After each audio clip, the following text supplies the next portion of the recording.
Welcome to our podcasts, Wise Black Nanas, Life Coaching Between the Dash. Hey, what do you do when it feels like life has thrown you a few too many challenges, knocked you down, in the bed, hard to talk about even with your best friend challenges, and it feels like the challenges are winning?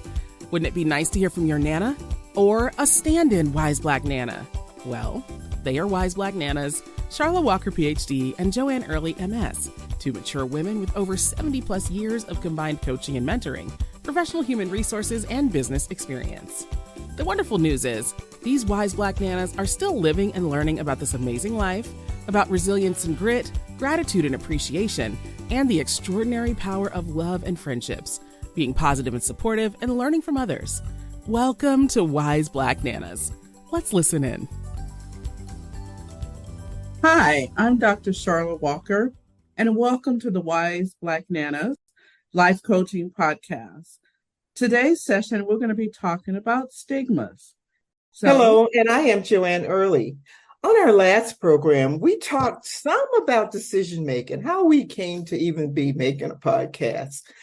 We think one of the biggest roadblocks or barriers to making decisions and getting unstuck and moving forward, or heck, just getting on with life, is stigma. Stigma feeds on guilt, shame, fear, the past. Stigma is just one of those kind of things you can't, intangible things, something you can't see, feel, or physically feel it. But although, the impacts, that's what we can see, feel, and touch. And we see, feel, and touch those in our actions, our inactions, God, sometimes our health, and just our ability to function at 100% mentally and physically. So that's what we're going to be talking about in this session. And we're so glad that stigma, is being talked about, more openly today than ever before. Even though stigma is not a new topic or a new word, it's almost like it's something that's just been discovered. It's a huge topic with a lot of moving parts. We kind of think that the recent focus and attention that's been given and paid to all the issues around wellness and well-being, and just trying to open up and address the many issues and challenges with mental and behavioral health. We think that that's why stigma has become a topic and is being discussed in a lot of ways. And I guess we have to give old COVID-19 a lot of credit for that, because that opened up a lot of discussions about mental and behavioral health. Now, back in the day, whatever that back in the day is for you, many of us had never heard the word stigma and certainly did not know its meaning or how it could have an impact on us and on our everyday lives. Wow. What is stigma? I mean, it sounds like a strange word, but I've done a little research on and got a definition. And a simple definition of stigma is a set of negative and unfair beliefs that a society or a group of people have about something. That could be your social status, being poor, being Black, an immigrant, LGBT plus, physical appearance, skin color, hair type, and on and on and on. And also, I found another definition that is similar, but just a little bit different I wanted to share as well. Stigma is a mark of disgrace associated with a particular circumstance, quality, or person. That could be the stigma of someone who may have done something wrong and gone to prison and ashamed to not let others know that. It could be about getting a divorce. I know something about that. Addicted to alcohol or substance misuse. And there's also a stigma that could be associated with being a single mom or homeless. Yep. So plenty of things to think about there on those definitions. Although a little bit different, they really are saying the same thing. In our society, there is, and this is based on some research that we've done, there are 3 types of stigmas in every aspect of our lives. One is the systematic stigma, there's a social stigma, and also the cultural stigmas. And that has to do with labels, historic standings, racism, gender, ethnicity. As an example, mental health, particularly in the Black community, is something that um, is not something that is openly done. People going to therapy. So the stigma of someone says that, oh, they have a mental disorder, or they're special, or they're strange. That is a stigma that has been given to them. Okay. Mm-hmm. The effects of can be that stigma can cause us to have fear, guilt, secretiveness, substance misuse, internal conflict, isolation, self-doubt, lack of confidence, or poor image. Consider this as well. Stigma is about the past or a past event. That internal tape running over and over in your head. You hear the voice, replay the event, feel the shame, self-doubt all over again. It is like a weight of guilt and shame that you carry within you, becoming a barrier to moving forward and making decisions. Something for you to consider. Can you have stigma about a future event or situation that has not occurred yet? That's just something that we wanted the Wise Black Nanas would like for you to ponder on. Okay. Wise Black Nanas would like to share with you an example of how social and cultural stigma had an impact on one Black woman's life and lived experience. Thank you, Dr. Sharla. So I'm going to share with you a very personal story of a situation that occurred that affected the life of me and my family. And it's still to some degree present in our current lives today. This is kind of one of those things, certainly as I think back and as I was preparing for this program, I kept thinking, gosh, I wish I knew then what I know now. It's just kind of one of those kinds of things. So let me set the stage a little bit, set the time frame. The period was 1979 to 80-ish. And just to let you know what was going on in the world at that time, the Sony Walkman had just been released. There was no internet or Apple, Google, cell phones. Post-it notes had just gone on sale. John Lennon of the Beatles had just been shot in New York City. Margaret Thatcher had just been elected Prime Minister of Great Britain. And CNN Broadcasting Network had just been launched. So that's just to give you a sense of what that time period was. I think one of the most dreaded words in any relationship spoken by your husband, your wife, your partner, significant other, or whoever is, there's something I need to tell you. I need to start being honest with myself. I'm bisexual. I'm gay. We were married, had just bought our second home, bigger house out in the suburbs. We were the up-and-coming Black professional family. Our careers were growing. We had the 2 kids, 2 cars, and a dog. Gay coming out, especially in a Black married family, was just unheard of. At least I didn't know of anybody else. My point is that this had happened in a very different time and cultural landscape.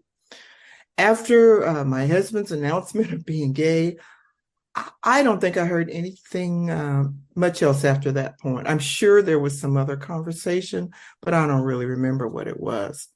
All I could think about was my kids. What would I tell them? I was a young working mother. What would I tell my coworkers, my friends, other couples that we had socialized with and we were good friends with? What would I tell them? What would they think and say? My family, oh my God. My family lived in the South. What the hell was I going to tell them? What would they think about me and what would they say? You see, I had that marriage that didn't exist much in the rest of my family. We, had been married for well over 10 years, 10, 11 years. We were on the way to having our American dream, good jobs, good future ahead of us. At least at that time, it thought, that's what we thought. But I was in a marriage that had been a lie.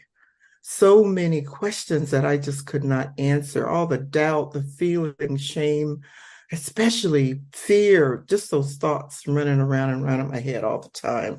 I guess I hadn't been enough. I didn't know how to keep my quote man happy. I had done something wrong because I was married to someone that was gay. And I guess I was just too something, even though I didn't know what that something was. I don't know how I didn't go stark raving, mad, and crazy, as my mother used to say, because I couldn't tell anybody about this. I couldn't even say those words aloud myself. What did that make me? I mean, seriously, I thought all these things and more. So I felt an enormous weight of shame, guilt, and fear just bearing down on me. I pitied myself, my kids. I didn't know that I just knew that I was the only person, that was going through something like this, because I didn't know nobody else. And I certainly couldn't go to online and Google it or try to feel like I could, get some help from someone. All that I knew was that I was now living in a situation that was a very taboo topic to talk about in the Black community. We just didn't talk about anything like this. We just didn't. Of course, to my very supportive friends, they were all serious. Why were we getting a divorce? Why were we separated? And they weren't inquiring. But in my mind, I just knew that I was their main topic of many discussions, and I probably wasn't. I just didn't know how to share my situation. I didn't know how to ask for their help and support. And I was so afraid of what they would think about me. So I just pretended. I just pretended that, it was another woman, which I could talk about, but I just couldn't answer those questions about him being with another man. I didn't know how to do that. So I just kept turning over the shame, the guilt, the fear of somebody knowing. And that's the world I was living in for a long time. It affected every phase of my life. I withdrew. I cut off my friendships. I stopped accepting a lot of calls from my friends. I just basically kind of cut myself off from a great support system that I had when I needed it the most. I isolated myself and my kids. They didn't know what was happening, but I was practicing that old Black myth and stigma of Black people's business stays in a Black person's house. So I don't even know how I kept my job or took really good care of my kids. I think I just put on a quote face, stood up straight. And in isolation, I suffered in silence, and all my thoughts just consumed with what kept me. I felt like I was paralyzed at the time. And when I went out that door, I somehow got to work, got my kids to school, and just pretended that I was fine. Or was it maybe my grandmother's voice that I could hear as she was telling me, hold your head up high, girl. You don't have to let everybody know everything that's happening in your business. People just want something to talk about. And you might just want their husband now that you're single. I don't know what it was. I don't know what was happening. I didn't know what was happening at the time, but all of that stuff was playing in my head. So anyway, after staying in my head and addressing the stigma of getting some professional help, because that's another Black community's myth, is that we somehow just didn't embrace therapy. It's better now, but back during that time, that was almost unheard of. How could we go talking to a stranger about our problems? And as a Black woman, I should just figure it out. I should figure out how to deal with it because I had dealt with so much more in my life and others had so much more to deal with. So I finally reached out, sought, and got some professional help. I was encouraged to accept and ask for the help from my friends. I was taught how to talk out aloud and appreciate the situation for what it was, to focus more outward instead of turning everything inward. I found a support group that was very helpful to me and my children, helped me deal with the situation, kind of in a way that I just didn't know how to talk to them about their dad not being in the house and why and how we could handle that and how we could go on with our lives. Just remember the time period. There just was not a lot of help out there. So I gradually opened up, sharing my story, my fears, spoke the words out aloud. I shared my feelings and my story with my friends. I got help again in dealing with what really was not mine totally to own, and learned how to deal with that. I learned how to start setting goals for myself, how to start looking beyond what I knew and looking at the possibilities. I accepted a job in San Francisco. I relocated my household, set and met personal and professional goals that I'm sure I never would have accomplished. I'm not saying that this was an easy situation then, and it's not an easy situation to deal with now, and that there was no and is no quick fix. It's just not one as there is, when you're dealing with a very complex, life-altering situation like that. When I consider the time, I do think stigma played a huge part in me being just stuck, as I said, paralyzed by shame, guilt, and fear. It just kept me from getting help sooner. And even when I started to get the help, it took me a while to accept the help that I was offered. So I shared this very personal piece of my life with you in this podcast. It really is about sharing our experiences in the hope that somebody hears something that helps you move forward, whether it is a similar situation or some other very complex situation that you're dealing with.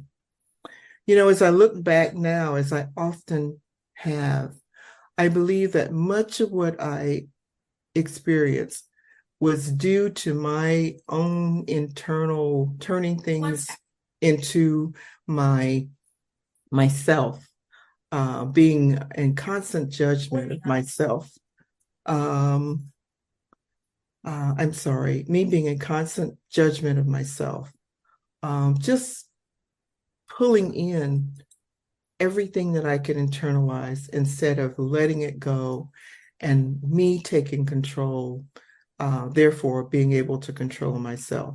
But it takes time, it takes patience, it takes belief in yourself, it takes focusing on your own strengths, setting and keeping goals, and allowing yourself that it's okay to take small steps. It's okay to get the help I need. And most importantly, doing everything that you can to turn off that internal voice playing over and over and over again and try to rechannel that energy into a more positive space. So I hope my sharing this experience, like I said, helps somebody that might be going through a similar situation, or maybe you have a friend that's going through a similar situation. Because I tell you, the thing that helped me the most, I think, was to start doing something, was to start taking some action instead of just being continually weighed down by the situation. So again, I think a lot of it was self-imposed stigma, based on a lot of my cultural and social upbringing. So over or back to Dr. Sharla to tell us a little bit more about self-imposed stigma. Well, thank you. Thank you, Joanne, for sharing that really lived experience. We realize that, it's a lot to unpack and it's even a lot to discuss. in such a short program. However, I was just wondering, I'd like to ask you a couple of questions and your lived experience, and you can share that with our audience. Yeah. Looking back, what do you think kept you from moving forward? Well, like I said earlier, I really think it was all the stuff in my head. I think it was that, like I said, I call it a tape recorder or a recording that just calls over and over again, that, okay, you should have known, or there's something that you should have done differently, or what are people saying? What are they going to think? How are they going to look at you? Are they going to look at you differently? I just think all of that stuff, just replaying it over and over and over again, just really had me. I think I felt like I was paralyzed, both mentally and physically, for such a long time. I just think it's what I was um, um, um, dealing with internally, dealing with myself. It was my own internal message. Wow, thank you. Only thinking about you, what do you think was the biggest learning and why? Wow. Okay, so that one I've thought about a lot. I think, of course, with some professional help, I didn't just hit upon this myself. I think the biggest learning for me was to, kind of acknowledge the situation, really acknowledge, say it out loud, talk about it, really acknowledge the situation for what it was, and to also acknowledge and appreciate that I didn't really have total control, over. I certainly didn't have any control over who he was, and no control over the decision or the timing or anything that brought about the whole situation. I think the biggest learning really for me was what are the things I do have control over? What are the things I can do? What are the things that's really just about me? And those are the things that I drew strength from, that I learned to be grateful for what I could do. The fact that, I had two healthy children, while they were young, and while there were a lot of things that they did not understand, I had a means of support. I had a great job. I had health care for my family. I had the means that we could, continue to live in a nice neighborhood. So I had a lot to be thankful for, and I just had to open up my eyes and acknowledge that. And I think really that helped me be able to move on, just showing gratitude for the things I had, and then allowing myself to, just kind of acknowledge, okay, this is what I have to deal with. Now, how can I move forward? But that wasn't easy to get to that point. It's not an easy thing. Uh, oh, you show such great self-awareness and power and strength. So thank you for sharing that story with us. You're Joanne welcome. mentioned briefly about self-imposed stigma. So we're going to talk a little bit about that. And self-imposed stigma specifically are things or tasks or circumstances that we self-impose of oneself. It's not by external forces. It is truly something that we do internally. So let's talk a little bit about some of these self-imposed stigmas. Some of them that you may find you've probably heard before, you might find humorous. However, there is an element of truth in each. Some are cultural, long generational self-suffering. Those examples would be handle your business, keep your business to your own self and in your own house. Black women resilience, myth of good hair. As my grandmother said, uh, any hair is good when you can manage it. So, um, That will tickle your fancy a little bit. Okay.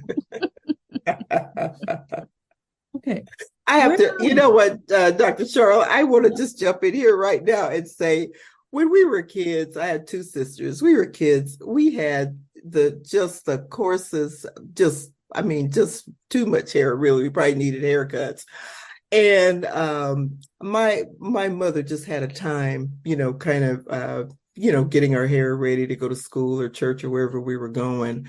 And so my grandmother just always would take a look and because my mother would say, I don't know why my kids don't have good hair. And my grandmother would say that very thing. She would say, hey, once your hair is manageable, it's all good. So.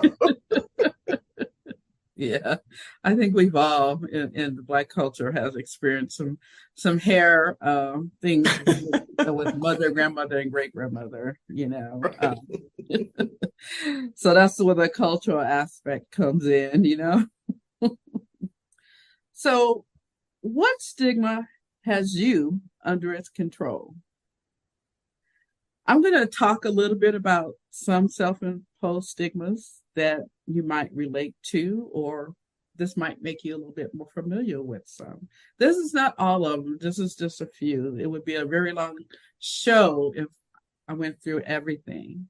So these are self-imposed, and they create that dialogue internally that goes over and over. And as Joanne mentioned, that tape that goes over and over in your head and kind of prevents you from clear thought. So what about when someone says, how are you, to a Black woman? And we always say fine. But there's so much more behind that fine. So really what the F means, or what the word means, is that I'm fucked up, I'm insecure, I'm exhausted, and I'm neurotic. I'm sorry, I said that in the wrong place. Let me say it again. I'm fucked up, insecure, neurotic, and exhausted. That's really what is going on inside of us. But we always say that we're fine because that's what is kind of expected. And I want to give credit to Louise Penny. She's a Canadian author who coined this acronym in her writing. So we borrowed it. Black Wise Nanas borrowed it for this podcast. I think if we especially focus on the exhausted, for generations, Black women are exhausted from having to take care of everyone, heading the household, making all the major family decisions, many times being mom and dad. So here's another one that self-imposed stigma that we may not be familiar with. And I thought of this because as Black women, we want to repair relationships, repair family. We want to fix everybody. So we become the Ford, like the Ford car, where we fix or repair daily our relationships, whether they're personal or professional. Yep. Okay. There has to come a time when we burn down that repair shop. But I know for a lot, they're still doing their maintenance, rotating those tires, whatever needs to be done, to get that person right. And so, my short example is that, when you're looking for relationships or you're looking for love, and you think that when you find someone in church that they are going to be good, not necessarily so. Amen to that. Not necessarily so. This was definitely a warranty on this person that I could not ever fix because they had a mistress called crack cocaine. So I could never compete with that or with her. So I had to let that go and divorce that situation. So here's one that we're very familiar with, and it's SBW, and that is strong Black women. I can do this. My face is on. Working for telecommunication, we would put our service rep voice on. And sometimes that meant when I was making a sale, my voice would not be ethnic. It would be more Caucasian in order to get the sale until I showed up and it was a different situation. But, we had to do what we had to do. We are, as a strong Black woman, we are everything to everybody except ourselves. Mm-hmm. Trying to measure up to someone else's expectation, whether it's from generations back or our own social circle or in work situations. Yep. So, Laura, we have lots of experience to share with you over these podcasts. and one that may not come to mind is the acronym is OE, and that's overeducated. Therefore, I think I'm better. I gotta be better. I cannot let them see me break down, cry, throw things, show no weakness or emotion and display. And we're talking about overeducation, and when you're competing for jobs and people tell you that you have too much education.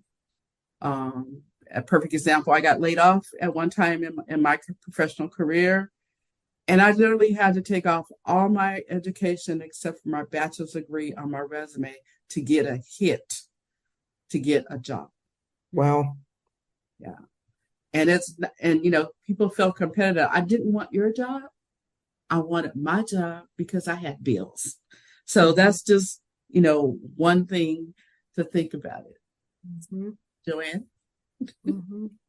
Yeah, that's I know we've added a little bit of humor, to kind of lighten things up a little bit. But I tell you, if you had asked me on any given day when I was going through the situation that I described earlier, how I was doing, automatically I would have thrown my head back and said, I'm fine. And I was, or so I thought I was. But I wasn't, because I certainly didn't know what the heck I was doing or how I was going to get through the next hour or the next day.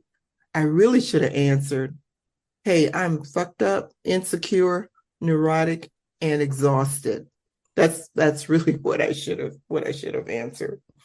But I tell you, interesting, just some things to think about, So, as hard as it is to realize and act on, at the time when a situation is happening, we have and we can have control over stigma. It feels like we've got this conflict going on inside of our heads all the time while we're in the situation. But we really can do some things to, to deal with that. Something that we have observed, learned, or, applied in our own set of circumstances.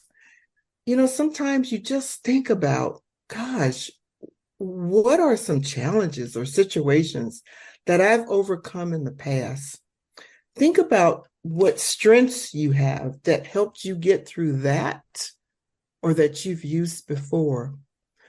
I tell you, I think about all the things that I had been through as a child, growing up in the segregated South, being very poor, in a large family that was headed by a young mother and a many times married mother, sometimes going to school without proper clothing and food.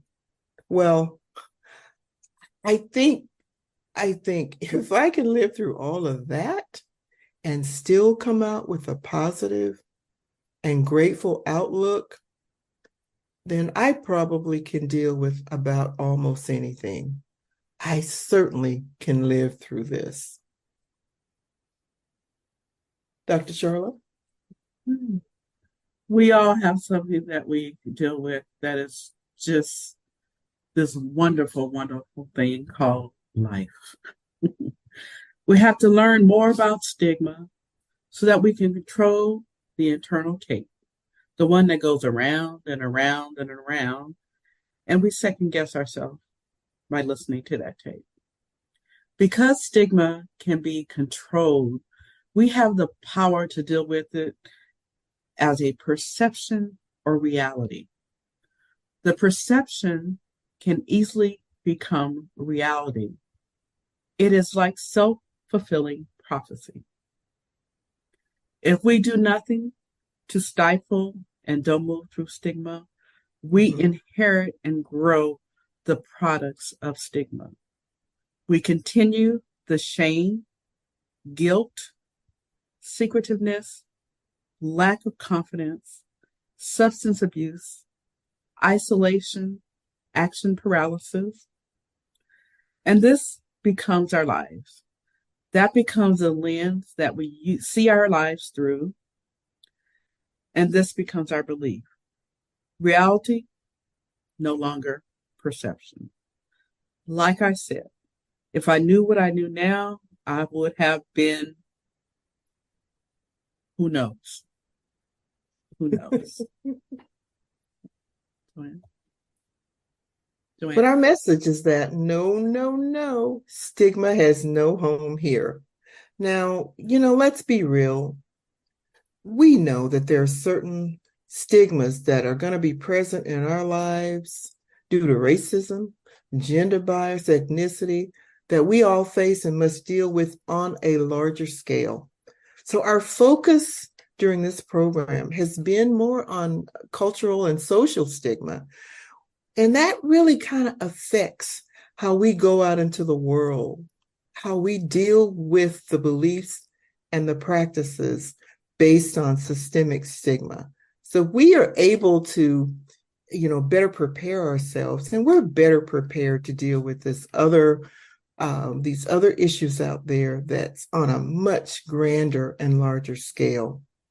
So just how do we deal with our own stigma in addition to looking and recognizing what our strengths are, especially self-imposed stigma? We start with self. What can I do differently? We ask and answer that question. Nobody has to know what your answers are. Nobody's going to look on your sheet of paper or in your notes on your tablet or whatever to see what you're writing down. But you can start now. Start today, right now. Do something, whether it's in small steps or whether it's a big step. Thinking different thoughts. That changes our beliefs, and that generates different actions. So let's start thinking more positive thoughts, filled with gratitude for what we can do and for the strengths that we do have. We have to name and own our strengths. They're yours. They're your very own accomplishments. They're the things that you've done well.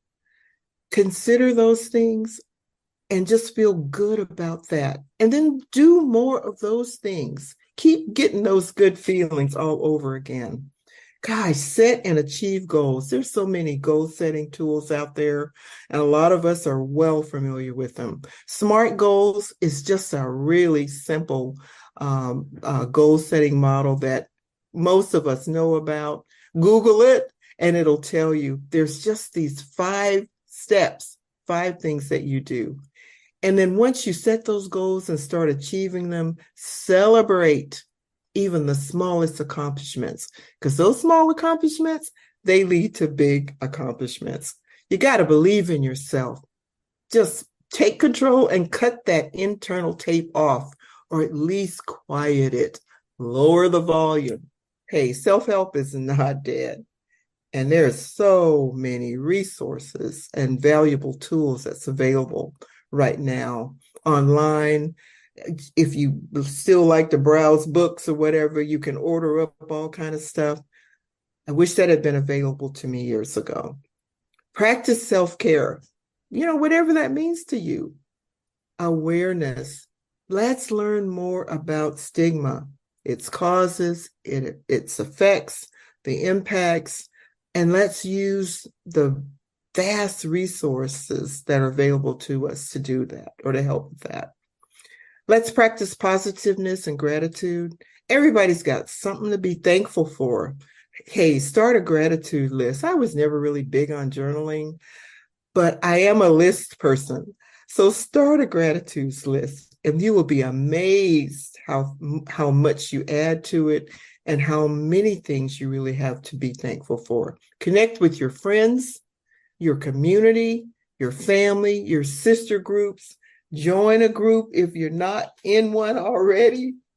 Get that good sisterly love that we all need. Treat yourselves like we treat our friends, because we are some really good sisters, are really good friends. Good friends to each other. But let's start treating ourselves like we treat our friends and others that we care for, and get professional help. Don't let that voice tell us that, well, I don't go to counseling. I don't believe in therapy, because therapy works. Now, you might have to search around until you find the right therapist, but get some help, get some coaching, get some professional help to help you out. Hey, let's use the healthcare that we're all paying for and that we have access to.